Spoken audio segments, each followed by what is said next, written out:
أَلَمْ تَرَ أَنَّ اللَّهَ أَنزَلَ مِنَ السَّمَاءِ مَاءً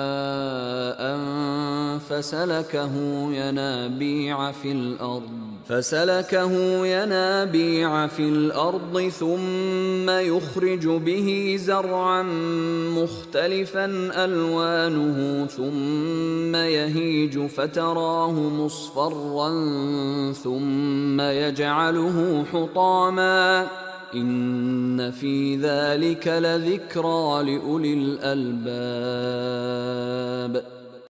کیا آپ نے نہیں دیکھا کہ اللہ آسمان سے پانی اتارتا ہے، پھر اس کو زمین میں چشمے بنا کر جاری کرتا ہے، پھر اسی کے ذریعے سے مختلف قسم کی کھیتیاں اگاتا ہے، پھر وہ خشک ہو جاتی ہیں اور آپ انہیں زرد رنگ دیکھتے ہیں، پھر انہیں ریزہ ریزہ کر دیتا ہے۔